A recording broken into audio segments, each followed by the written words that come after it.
रामकृष्ण हरी. आज आपण वाल्ह्याच्या पुढे एक विसावा आहे खूप मोठा. तर तिथे बऱ्याच राहुट्या आम्हाला दिसल्या, एक मोठी दिंडी आम्हाला दिसली. त्यामुळे आपल्याला त्या दिंडीचा परिचय करून देणं आवश्यक आहे असं आम्हाला वाटलं. म्हणून आम्ही या दिंडीतले एक अतिशय छान वक्ता आहेत त्यांच्याशी संवाद साधतोय आणि जाणून घेऊयात की यांचं कशा प्रकारे नियोजन आहे, साधारण किती लोक या दिंडीमध्ये आहेत. माऊली, आपलं नाव सांगा.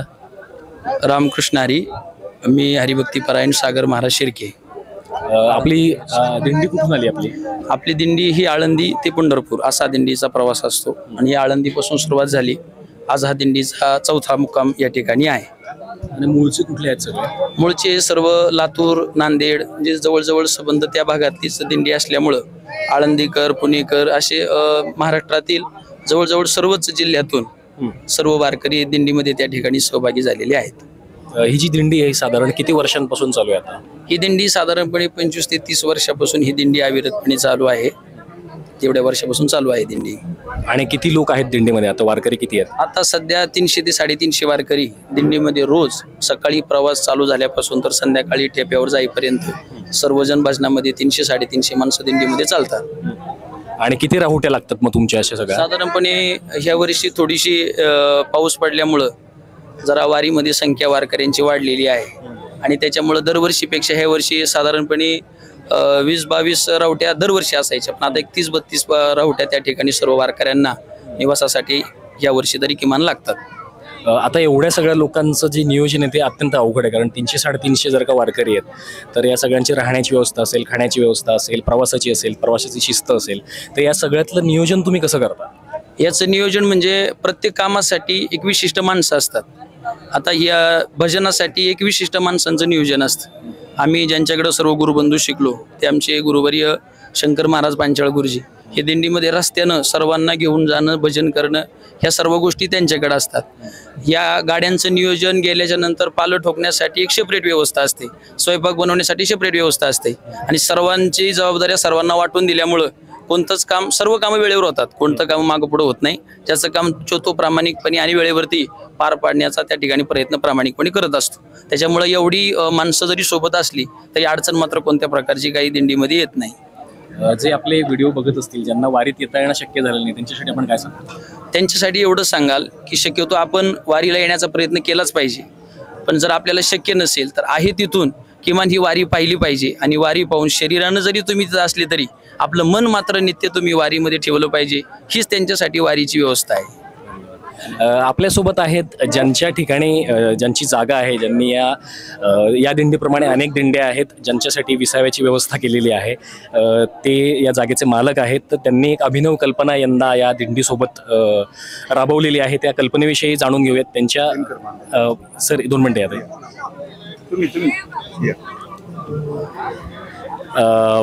तर आपलं नाव सांगा. रामकृष्ण हरी. मी दिनकर खंडू बांदल. मी गेली 4 वर्षे दिंडीत चालतो आणि 4 वर्षे जी काय आपल्या वाटेल सेवा येईल ती मी सेवा करत असतो. आता किती दिंडे उतरलेत तुमच्या जागेत? आता साधारण 40 आता 4-5 दिंडे आहेत तिथे आता. आणि काय काय व्यवस्था तुम्ही या सगळ्या वारकऱ्यांसाठी पुरवता इकडे? सर कसं आहे, आता मी एक माझ्या भावनेतून बाबा मला एक अन्नदान करायचे, तर हे माझा ज्याविषयी मला सांगितलं की करचं का, तर ठरल्याप्रमाणे दरवर्षी ह्या ठिकाणी माझं अन्नदान असतं. मी सगळे व्यवस्था इथं पुरवतो, जेणेकरून बाबा सगळ्या वस्तू आणून द्यायच्या, इथं बनवायचं आणि सगळे महाराज लोकांना, वारकऱ्यांना आपलं जेवण द्यायचं. हो सर, तुम्ही सांगा की तुम्ही जी कल्पना आता मांडली आहेत की सगळे वारकरी जेव्हा इथे येतात तर त्याच्या आधी पालं इकडे उभे करावे लागतात, सगळी व्यवस्था करावी लागते आणि त्यांना ऊन, वारा, पाऊस या सगळ्यातलं, आणि जनरली काय असतं की त्या लोकांकडे थोडंसं दुर्लक्ष असतं, एवढे ते फोकसमध्ये येत नाहीत. पण तुम्ही एक त्यांच्यासाठी कल्पना राबवता. ती काय कल्पना आहे आणि ते तुम्हाला का करावं असं वाटलं तसं? रामकृष्ण हरी. मी बबन ज्ञानोबा मुंडे, राहणार परळी वैद्यनाथ. आम्ही 29 वर्षापासून या दिंडीमध्ये वाहतुकीची सोय करतो. वाहतुकीबरोबर आमचे वाहनं स्वतःचे या दिंडीसाठी आहेत. त्यासाठी आम्ही पूर्ण सोयी स्वतः बरोबर घेऊन, सर्वांना बरोबर घेऊन वारकऱ्यांची सगळी सोय पुढे येऊन करतो. पाल वगैरे ठोकण्याची सुविधा वगैरे त्यासाठी सर्व स्टाफ आम्ही तयार केलेला आहे आणि त्यामुळं सगळ्यांची सोय एकदम व्यवस्थित होते आणि तीच सोय माऊलींच्या कृपेमुळे आम्हाला लाभते एवढंच रामकृष्ण आहे. तुम्ही या पुढे.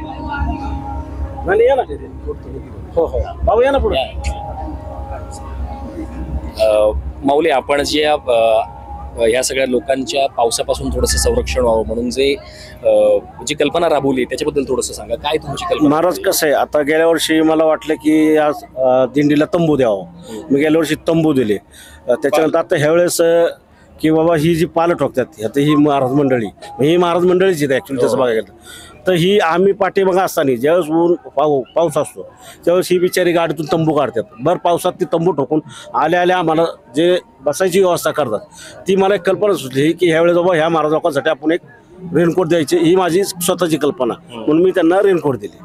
वाव, नाही अतिशय अभिनव कल्पना आहे आणि अनेक लोकांनी अनुकरण केलं पाहिजे कारण या लोकांकडे थोडंसं एक दुर्लक्ष असतं. पण माऊली, तुम्ही काय सांगाल, एवढ्या मोठ्या दिंडीमध्ये तुम्ही सहभाग घेताय तर कशा प्रकारे रिस्पॉन्स असतो लोकांचा वाटेवर, जी ग्रामस्थ मंडळी असतात किंवा यांच्यासारखी जी दातृत्ववान मंडळी असतात त्यांच्यासारख्यांचा? हे बघा, याच्याबद्दल रामकृष्ण हरी. मी साईराम महाराज वाबळे. वारींबद्दल रस्त्याने चालत असताना जो लोकांचा रिस्पॉन्स आहे तर त्याबद्दल तर काही आपण अभिनय आपल्या वाणीतून व्यक्तच करू शकत नाही. कारण हा जो सोहळा आहे तर मी म्हणतो जगात असा कुठं सोहळा नसेल. राहण्याची व्यवस्था नसताना हाय व्यवस्थेपेक्षाही जास्त व्यवस्था आहे असं लोकांना वाटतं. परंतु चालत असताना जो लोकांचा रिप्लाय, तुम्ही असं बोलत होते, तर दानाबद्दल जरी विचार केला तर लोकांच्या सहकार्याला कमतरता कुठंच नाही, आजपर्यंत तरी नाही, कधीच कमी पडलं नाही.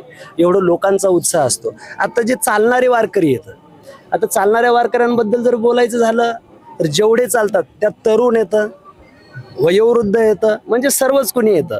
पण चालत असताना आता थोडंसं जरी चाललं, आता बरेच जण असे येतं, आता आमचे सागर महाराज हे रोज गाडी कीर्तन, म्हणजे कीर्तनाचं स्टेज आणि गाडी, कीर्तनाचं स्टेज आणि गाडी, आता असे बरेच जण. आता आमचे गुरुवर्य गुरुजी श्री हरिभक्त पारायण शंकरजी महाराज पांचाळ गुरुजी, हा, तर ते सतत असणारे विद्यार्थ्यांना शिकवत असतात. मला सांगायचं की ही सर्व मंडळी एकाच ठिकाणी स्थायी असतात.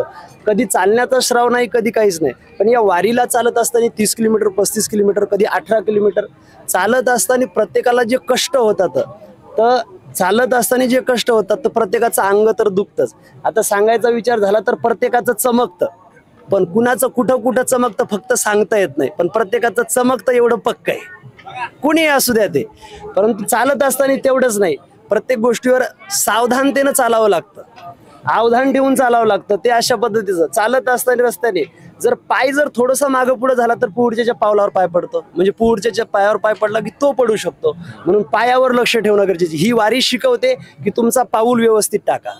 एवढंच नाही, चालत असताना ही वारी शिकवते मागच्या आणि पुढच्या आणि बाजूच्या रांगेत चालत असताना तुम्ही एक सिरियल नंबरनुसार जशी रांग असते तुमची, म्हणजे रांगेत चाला. म्हणजे ही वारी शिकवते की तुम्ही तुमच्या जीवनात असणाऱ्या रांगेत चालायला शिका. एवढंच नव्हे तर ही वारी तुम्हाला शिकवते चालत असताना. आता बघा कष्ट कसे येतं, पायाचे कष्ट येतं, वाणीचे कष्ट येतं प्रत्येकाला, कारण म्हणावं लागतं दिवसभर भजन. आता आमचे सर्व गुरुबंधू मंडळी दिवसभर भजन करतात. या दिंडीत एवढं भजन चालतं त्याचं वर्णनही करू शकत नाही. दिवसभर भजन करावं लागतं, म्हणजे वाणीचे कष्ट येतं. त्यानंतर जर विचार केला तर टाळाचे कष्ट येतं, म्हणजे हाताचे कष्ट येतं, पायाचे कष्ट येतं, वाणीचे कष्ट येतं. हे सर्व असणार ही चालत असताना. असं म्हटलेलं की हस्तो पवित्र यदि दान पुण्यो, पादो पवित्र यदि तीर्थयात्रा, मुखम पवित्र यदि नामघोष. मुखाचं जर पवित्र व्हायचं असेल तर नामाची गरज आहे.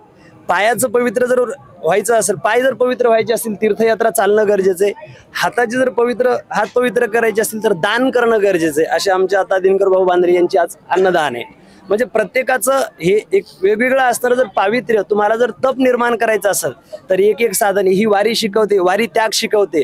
वारीच तुम्हाला सांगून जाते की तुम्हाला तुमच्या जीवनामध्ये काय लागतं. काहीच लागत नाही, फक्त असणारे अंगावर 2 ड्रेस लागतात आणि एक ओळखटी असलं की सगळं भागतं. वारी तुम्हाला त्याग करायला शिकवते. वारी तुम्हाला काम क्रोधापासून दूर अलिप्त करते. कितीतरी असंख्य असणारे लोक या वारीमध्ये, लाखो लोक येतं. स्त्री पुरुष असणारे आंघोळ करत असताना एका टँकरला 4 नळ असतात किंवा 5 असतात. त्याच्यात 4 नळ जर असतील तर 2 नळ पुरुषासाठी, 2 नळ महिलांसाठी असतात. परंतु सर्व आंघोळ करत असताना, आता प्रत्येकानं आंघोळ करायची म्हटल्यानंतर वस्त्र अंगावर कमीच असतं, पण कुणाच्याच अंतकरणामध्ये विकार निर्माण होत नाही. हे वारीचं वैभव आहे. हा वारीचा महिमा आहे की कुणाच्या अंतकरणामध्ये विकार निर्माण होत नाही. कितीही असणारा बोलत असताना जर शिवी देऊन सुरुवातीला बोलत असला तरी तो वारीत चालत असताना माऊली माऊली माऊली म्हणतच चालतो. म्हणजे ही वारी असणारी तुम्हाला अनेक अनेक गोष्टी शिकवते. आणि वारी सर्वात मोठी गोष्ट असणार वारीचं एक ध्येय की पांडुरंग परमात्म्याची भेट होते आणि बाकीच्या गोष्टीपासून माणूस अलिप्त होतो. हीच वारी असणारी शिकवते. वा, अतिशय छान पद्धतीने निरूपण माऊलींनी केलंय आणि एक प्रकारे एक छोटंसं कीर्तनच केलंय आणि वारीत आपल्याला काय काय मिळतं, काय वारी आपल्याला देते, त्याचं एक छान विश्लेषण माऊलींनी केलंय. आपण जर का माऊलींच्या वक्तव्याशी सहमत असाल की खरंच आपल्याला वारी ही देते, जे वारी करत असतील ते आणि जे वारी व्हिडिओच्या माध्यमातून अनुभवत असतील ते, तर कमेंटमध्ये नक्की सांगा आणि चॅनल सबस्क्राईब करा. सगळ्यांना रामकृष्ण हरी.